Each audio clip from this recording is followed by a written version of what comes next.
Welcome to the VanRocha podcast. During this episode, we have the opportunity to introduce you to Ingrid Oliu. Ingrid is a professional actor with over 3 decades of experience. She is also a Nicaraguan American who has spent many of her formative years in her home country and moved back to the United States as a teen and has excelled beyond her wildest dreams. But she's had many obstacles, things that could have held an average person back.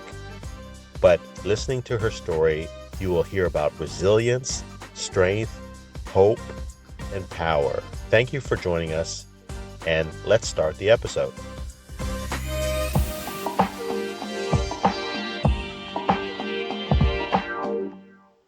Some people are very aware of your legacy, renowned actress, many credits to your name. First, I want to start back to this little girl who was born in the 60s in California, but then migrated to her father's home country. Tell us a little bit about that. Yes, we do everything backwards. Yes, I was born in Boyle Heights and raised in Nicaragua. We were always meant to stay in Nicaragua, but we kept coming back. There was an earthquake in 72. It was a 7.2, devastated the capital. So I was here for a year, and then we went back. We had a beautiful coffee farm that dried up a bit because of the earthquake. 5 years later, the trees were back up. We were ready to go. Everything was back to normal. And then the Sandinistas hit. And they hit hard.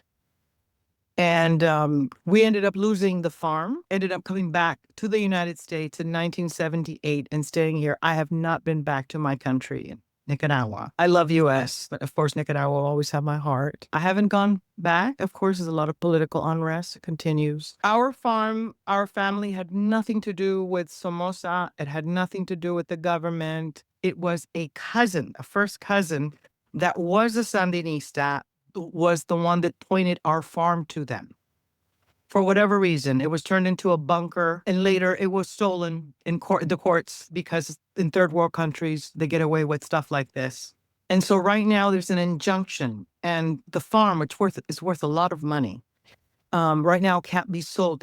They were selling off a lot, but right now it's frozen because they're fighting for it. And the court systems over there is crooked, as it is the United States now. Unfortunately, the Sandinistas were actually great for Nicaragua because the country was so poor. They provided education. They provided resources for them to almost like a kibbutz. I don't know if you're familiar with how kibbutz work, but they are amazing. They are amazing. And that's how we should all work in small farms. These people were able to grow crops enough to feed themselves and to sell. But unfortunately, Oliver North took over. That was the worst thing that could have happened to Nicaragua. They filled our country with mines. The terrorists that they hired, like the ones being used in Ukraine today, or Russia, I should say, mercenaries. They hire mercenaries that come in and kill off the poor. Today, there are thousands of Nicaraguans that are maimed, missing legs, arms, because of that mercenary work that Oliver North did. Thank you for filling us in on that. That gives a big backstory, and it helps clarify some of the things that were in the news there for a long, long time. Now you come back here to the United States. My timeline puts you at about 15 years old. I was 15. By 18, I had a scholarship. My grade point average was horrific. Because I was in sports, I was in drama, I was in government, I was in everything but in class. But I had someone from Cal State LA that came to the theater, saw my work, came up to me. I'll never forget him. He said, "Do you have any plans to go to college?" And I said, "No, I haven't. I didn't think about it." He says, "Well, you need to go to college. You've got a gift. I'm going to help you." And he helped me get a scholarship into Cal State LA, but I couldn't take it because my mother arrived 3 days before I graduated from high school. And she said, "We have nothing left, and there's nothing coming just were on her own. My mother at the time was very old and sick from all she had suffered in Nicaragua. And I said, don't worry. I can go work now. And I did. But I've been very angry about that. Because my mother at the time should have stood up and told her younger siblings, it's your time to take care of me. And it's my time for my daughter to go to college. But she didn't do that because she didn't know any better. Mm-hmm. She was pulled out of school when she was in the 8th grade. Well, her brother stayed in all Catholic school and they all graduated and they all went to college. And she was the one that stayed and worked. And she was always the one that stayed and worked. So I'm still resenting her for that. If you were to ask what my legacy would be, I want to make women stronger.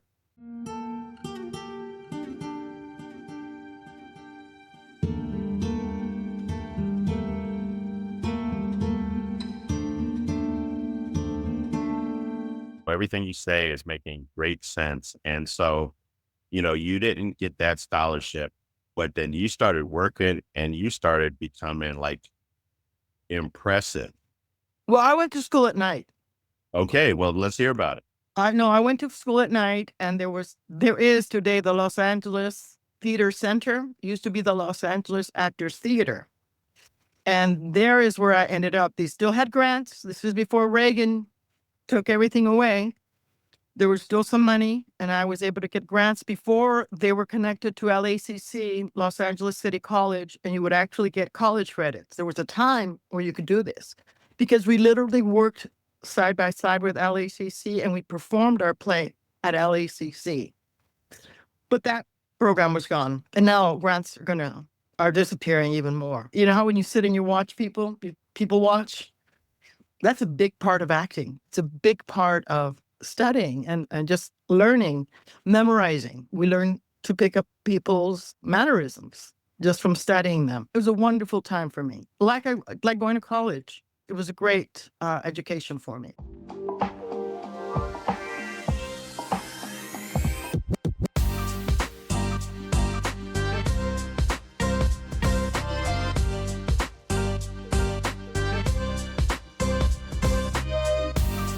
I came back from Calabasas, California, to buy a home in East LA, unincorporated East LA. It's still unincorporated today.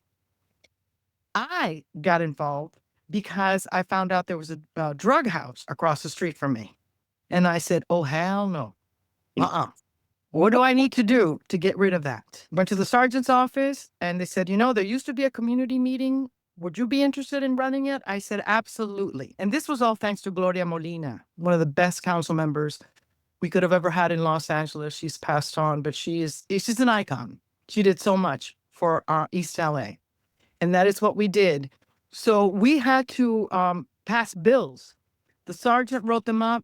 Gloria Molina had to approve them through the council's office. And what we did was that if you, as a landlord, as a property owner, were told that there was drugs being sold out of that property and you didn't do anything about it, if you did not get rid of those tenants, you were going to lose that property. And that problem was taken care of like this. I didn't realize we had a brothel down the street from my house. It was a 99-cent store that sucked. And my mother would say, ese 99 centavos no sirve, ahí no hay nunca nada nuevo. So then I go and I tell my priest, I said, Father Bob, can you believe there's a brothel on this corner? He says, Ingrid, it's been there over 20 years. They take it down. 6 months later, they're back. And I said, oh, okay. Another thing with the sergeant, this brothel comes back. They told the owner of the property, you will lose your property. To this day, the brothel has not returned. Okay? So we cleaned up East LA.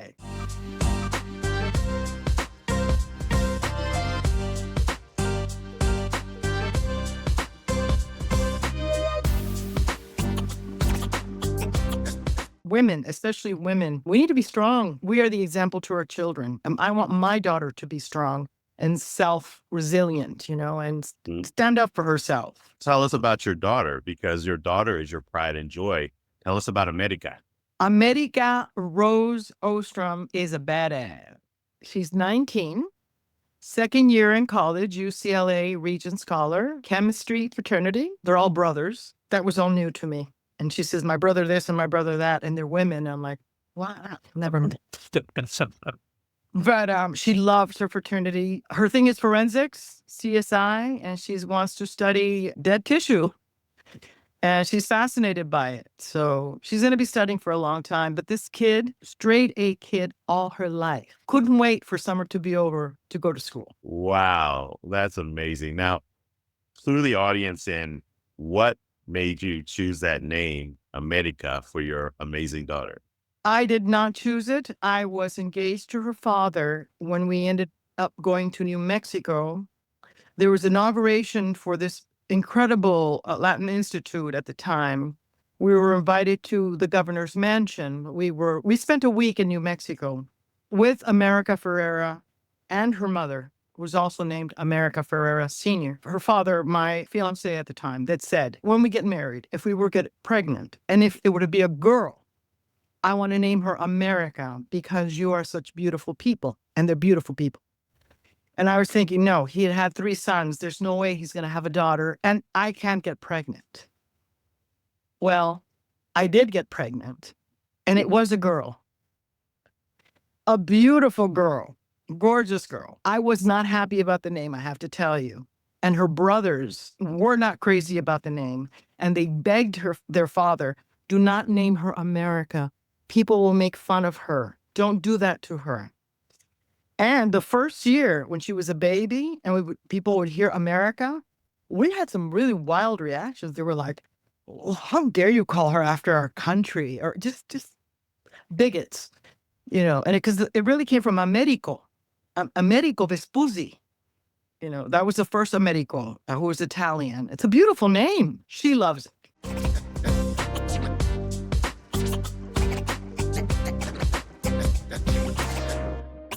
Well, now Lupe is, if I'm not mistaken, is that your most famous role? Yes. Yeah. Lupe, I got a lot of mail from Juvie. The funniest one is there's one online where some Chicano maybe writes, Lupe, I always look for women that look like you. He married women that look like me. And he goes, and it's just not working out. And I said, Lupe doesn't exist. Stop doing that. Well, that just says that you were very convincing in the role. Very convincing. But to read that, I'm like, no. But I have I have to tell you this very funny story about Lupe, because Lupe was created in the makeup wagon. I had very short hair, kind of like a punk rock hair. And so she would put on this gorgeous red wig and all this makeup, and our clothes were like 2 sizes too small. And we literally had electric tape around our waist because I would bust everything, because everything was jeans and type. And they would sit us in these little chairs, right? At 6 o'clock in the morning, I was already made up. And so everybody always just saw Lupe. And the head of the guy that would feed us, the chef, he was in love with Lupe. And he would say, hi, good morning. I remember one day I got off early, took off the wig, I don't know what it was, and I went in and I went to get some food. And I said, hey, I remember what his name was. Could I have something? He's like, we're not serving anything at this time. I said, this is Lupe. And he's like, so disappointed. That just speaks again to your acting skills. You just morphed back to your regular self. Yeah, Lupe was saucy. You had such a cool cast too back then. I mean, everybody, you guys just seemed to be unified. We clicked and we became a family. I think the first week we spent a few weeks together before we filmed, and we bonded. We have a text going with all of us. We know if anything's happening, anyone needs anything, we're always together. I remember when that movie came out, it must have broke ground because it was an amazing movie. That whole Latino cast, the Spanish-speaking cast, wasn't that like groundbreaking at the time? Yes. And people thought we were real people, like real students, not Mm, actors. And I thought wow. that was beautiful. It was a true story. Yes. But the only thing I'll tell you that was missing in the film, and there's just not enough money and not enough time, but there were a lot of Asian and a lot of Black students in his class. Okay. I met students that came from Inglewood. I met a kid that said, my mother was reading Reader's Digest. Right. Okay. Reader's Digest was major. It provided you with a lot of good information of what was going around in your community at the time. Mhm. This mom in Inglewood reads that there's an incredible math teacher at Garfield High School. Well, she put her kids on a bus and bused them. Mhm. So a lot of kids were bused. Any parent that was interested in their kids learning math by a real serious teacher sent them. These kids, I know that they went ahead and they graduated from Berkeley. These are African-American kids. They came back when Escalante had cancer and we were raising money. All these kids came for him as grown adults. Exactly right. Exactly right. That's a great story. I mean, I remember that story and I was like, yes, because it seemed like the unjust treatment was just over the top. It was real and it was felt. When we were there visiting the school just to observe his class, because we got to observe his class for a few days, Mhm. there was such animosity coming from the administration. You felt it. They were Wow. like, oh, they're here for Escalante. Oh, You wow. felt it. They did not like him because it's what he brought. He told the world, hey, this is what's going on here. Ingrid's strength is amazing. I hope you enjoyed this brief interview with her to learn about her amazing background and how she has always been forward-thinking and looking to protect her environment and the people around her. Such an amazing human. But this is not all. In 1 week, we'll bring you part 2.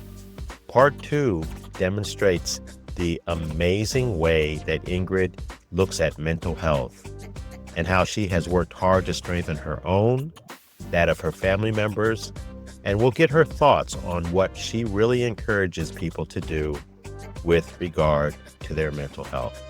It stood out so much, we had to have it as a standalone episode. So join us in a week, May 15th, for the debut of part 2 of our interview with Ingrid Oliu. Season 4 of the VanRocha podcast is sponsored by Elomia Health. Did you know it can take 3 to 6 months for a patient to get their first appointment with a psychiatrist or a therapist? That's a very long wait. The AI mental health chatbot by Elomia is available 24/7 and immediate. Why not test drive Elomia at elomia.com? That's ELOMIA. See the future of AI for great mental health today. This podcast was produced by CrossGen. Thanks for watching all the way to the end, and we'll see you in the next one.